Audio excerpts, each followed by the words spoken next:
Alright, so this is part 2 of my STO, STS, and Densities video based on the packet from montauk.com. I'll leave the link in the description below. So this is part 2. And where I left off was, don't we all have the same God spark, making categorization unnecessary? We may all be one in origin and essence, but we vary in the expression, form, function, polarity, and intensity of that fundamental spark. That is because we all have different life histories, and once life forms acquire self-awareness and free will, they make different choices in response to their circumstances. So we are unified at the trunk, but diverse at the branches. We are a unified diversity, and classification is needed to better understand that diversity and the relation among its parts. So you can think of the trunk as being the source of all that is, infinite consciousness, and then the branches being the expression of that infinite consciousness, the various densities, and their various mineral, plant life, animal, multidimensional beings, and all these different forms expressing itself through these different densities, these different branches. And where did this paradigm originate? It was first delineated as such in the Law of One books, also known as the Raw Material, published by L&L Research in 1981. These books are transcripts of trans-channeling sessions held with a six-density social memory complex that called itself Ra, who explained the concepts of density, service to self, service to others, and related topics. Many of these concepts resembled those of Hermetic, Gnostic, Eastern, and other spiritual traditions, just stated in a more technical and complete manner. Over a decade later, another group using a Ouija board made contact with another six-density social memory complex, calling itself the Cassiopeans.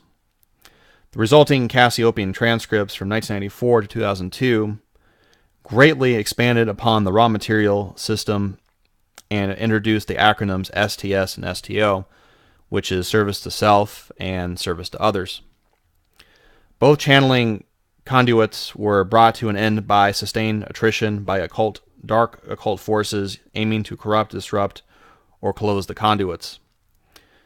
Channeling is dangerous, and most channeling out there is disinformation. Yet, despite the dangers of channeling with high-quality material, the risks are offset by the reward of novel information and simply cannot be found in other, safer material. For example, the academic study on UFO phenomenon might represent the hardest proof, but the weakest novelty, spanning hundreds of pages but barely saying anything deep due to the timid nature of such modes of inquiry. Good channeling, on the other hand, is maximum novelty but minimum proof. The proof comes from its effectiveness when applied and tested rather than from footnotes and citations. So they're saying that, with the UFO phenomena, there is more solid proof, eyewitness testimony, interviews with whistleblowers, military officials, people that study ufology, and it's kind of hard to prove, someone, laying down on a couch and then saying they're channeling this six-density, social memory complex. And it's just basically you pretty much have to, what they're saying is you basically have to listen to the information itself and kind of trying to make it more applicable to, spirituality and I guess, everyday life, and, kind of analyze it objectively, I guess, Whereas, like I said, the UFO phenomenon has more proof, the channeling doesn't have as proof. I guess the proof would be, I guess, in the information itself.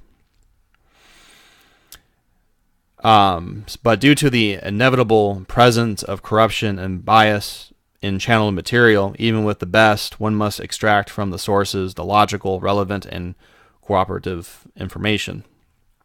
Doing so reveals a coherent paradigm that is fundamentally Gnostic, Gnosticism, Hermeticism, Manichaeism, Buddhism, Zoroastrianism, esoteric Christianity. Toltec, shamanism, etc. are variations of the same paradigm.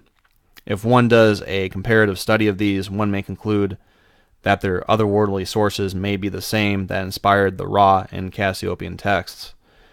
And that's kind of curious too. It's like, did these six density beings, were they channeled before and inspired these different, religious traditions or spiritual traditions? Or were those traditions, inspired by those, so-called channelings, and basically maybe the channel didn't happen at all, but it's like, oh, we channel this information, but it's actually from these different traditions. Ha ha ha, right? It's not really a channeling. It's just, we just basically plagiarized all these different, spiritual traditions and just call it a channeling. So, I don't know. You just have to kind of think about that, I guess.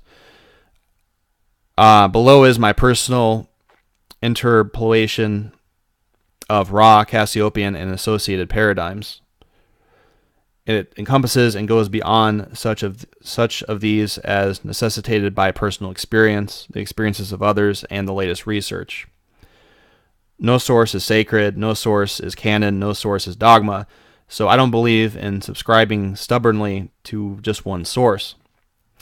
Truth must be extracted and assembled from various sources to build the simplest and most elegant theory, explaining all that requires explaining, that continually proves itself in the face of new experiences and information. And what I like about this packet too, whoever wrote this article isn't just saying, oh, all this stuff is true. They're being very analytical and very objective about this information as a whole, and kind of breaking down just where this information came from, and giving a very thorough explanation of how this information can be relevant. So I think I'm going to go ahead and stop here. And as always, remember to explore the inner universe that is yourself. And there will be a part 3 and more videos to come. Thank you.